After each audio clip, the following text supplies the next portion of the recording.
اللہ تعالیٰ نے آپ کو بہت سی خوبیاں اور معجزات عطا فرمائے۔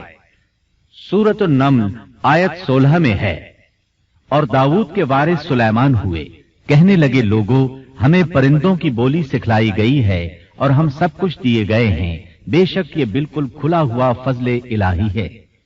یہاں وراثت سے مراد مال نہیں بلکہ بادشاہت اور نبوت مراد ہے۔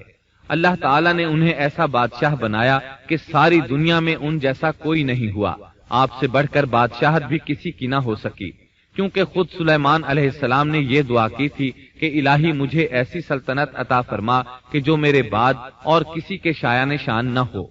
کہا کہ اے میرے رب مجھے بخش دے اور مجھے ایسا ملک عطا فرما جو میرے سوا کسی شخص کے لائق نہ ہو، تو بڑا ہی دینے والا ہے۔ پس ہم نے ہوا کو ان کے ماتحت کر دیا، وہ آپ کے حکم سے جہاں آپ چاہتے نرمی سے پہنچا دیا کرتی تھی، اور طاقتور جنوں کو بھی ان کا ماتحت کر دیا، ہر عمارت بنانے والے کو اور غوطہ خور کو اور دوسرے جنات کو بھی جو زنجیروں میں جکڑے رہتے تھے۔ جن سلیمان علیہ السلام کے حکم سے بلند و بالا عمارتیں تعمیر کرتے تھے، دریاؤں میں غوطہ لگا کر ان سے ہیرے جواہرات اور موتی وغیرہ نکالتے تھے۔ دوسرے جو کام عام انسانوں کی طاقت سے زیادہ ہوتے تھے وہ آپ جنوں سے لیا کرتے تھے۔ جو جن آپ کے حکم سے سرتابی کرتے یا شرارتیں کر کے کام میں رکاوٹ ڈالتے یا دوسروں کو تنگ کرتے تو آپ انہیں زنجیروں میں جکڑ کر قید خانے میں ڈال دیتے، اور یہ آپ پر اللہ کی طرف سے بہت بڑا انعام اور احسان تھا، جیسا کہ اللہ تعالیٰ سورۃ صاد آیت 39 میں فرماتے ہیں، یہ ہے ہمارا عطیہ، اب تو احسان کر یا روک رکھ، کچھ حساب نہیں۔ اللہ تعالیٰ نے سلیمان علیہ السلام کو ان پر قبضہ اور اختیار دے دیا اور فرمایا اب آپ کی مرضی، آپ انہیں سزا دیں یا درگزر کریں، کسی کو کچھ دیں یا روک لیں، آپ کے لیے سب کچھ جائز ہے۔ دوسرے مقام پر اللہ تعالیٰ سورہ سبا آیت 12 میں فرماتے ہیں، اور اس کے رب کے حکم سے بعض جنات اس کی ماتحتی میں اس کے سامنے کام کرتے تھے، اور ان میں سے جو بھی ہمارے حکم سے سرکشی کرے ہم اسے بھڑکتی ہوئی آگ کے عذاب کا مزہ چکھائیں گے۔ اس طرح اللہ تعالیٰ سورہ سبا آیت 13 میں فرماتے ہیں، جو کچھ سلیمان چاہتے جنات وہ تیار کر دیتے، مثلاً قلعے، مجسمے اور حوضوں جیسے پیالے اور چولہوں پر جمی ہوئی مضبوط دیگیں۔ اے آل داؤد اس کے شکریے میں نیک عمل کرو، میرے بندوں میں سے شکر گزار کم ہی ہیں۔ یعنی جنات سلیمان علیہ السلام کے حکم کے مطابق بڑے بڑے محل، مساجد، قلعے، مختلف مساجد کے ماڈل یا سینریوں کے ماڈل، بڑے بڑے تھال اور اتنی بڑی دیگیں بناتے تھے جو بوجھل اور نقل و حمل کے قابل نہ ہونے کی وجہ سے کسی خاص مقام پر نصب کر دی جاتی تھی، اور یہ آپ پر اللہ تعالیٰ کا عظیم احسان تھا۔ اس کے علاوہ دیگر معجزات سے بھی اللہ تعالیٰ نے آپ کو سرفراز فرمایا تھا، جیسا کہ سورۃ الانبیاء آیت 82 میں اللہ تعالیٰ فرماتے ہیں، اسی طرح بہت سے شیاطین بھی ہم نے اس کے تابع کیے تھے جو اس کے فرمان سے غوطہ لگاتے تھے، اور اس کے سوا بھی بہت سے کام کرتے تھے، ان کے نگہبان ہم ہی تھے۔ یہ تمام اقتدار اللہ تعالیٰ نے آپ کو عطا کیا تھا۔ آپ کے معجزات میں سے ایک معجزہ یہ بھی تھا کہ ہوا آپ کے لیے مسخر یعنی مطیع و فرما بردار تھی۔ اللہ تعالیٰ سورہ صاد آیت 36 میں فرماتے ہیں، بس ہم نے ہوا کو ان کے ماتحت کر دیا، وہ آپ کے حکم سے جہاں آپ چاہتے نرمی سے پہنچا دیا کرتی تھی۔ اللہ تعالیٰ سورۃ الانبیاء آیت 81 میں فرماتے ہیں، اور ہم نے تیز و تند ہوا کو سلیمان کے تابع کر دیا جو اس کے فرمان کے مطابق اس زمین کی طرف چلتی تھی جہاں ہم نے برکت دے رکھی ہے، اور ہم ہر چیز کا علم رکھنے والے ہیں۔ اسی طرح اللہ تعالیٰ سورہ سبا آیت 12 میں فرماتے ہیں، اور ہم نے سلیمان کے لیے ہوا کو مسخر کر دیا کہ صبح کی منزل اس کی مہینہ بھر کی ہوتی تھی اور شام کی منزل بھی مہینہ بھر کی ہوتی تھی۔ دیگر معجزات کی طرح اللہ تعالیٰ نے سلیمان علیہ السلام کو یہ معجزہ بھی عطا فرمایا کہ تیز و تند ہوا کو ان کا تابع فرمان بنا دیا۔ آپ اس ہوا کو جس طرح کا حکم دیتے وہ حکم کی تعمیل کرتی، اور اس طرح آپ ایک ماہ کا سفر چند گھنٹوں میں طے کر لیا کرتے تھے۔ داؤد علیہ السلام کو تو اللہ تعالیٰ نے لوہے کی ڈھلائی کا کام سکھایا تھا، جبکہ سلیمان علیہ السلام کو لوہے کی ڈھلائی کے علاوہ تانبے کی ڈھلائی کا فن بھی سکھایا۔ سورہ سبا آیت 12 میں اللہ تعالیٰ فرماتے ہیں،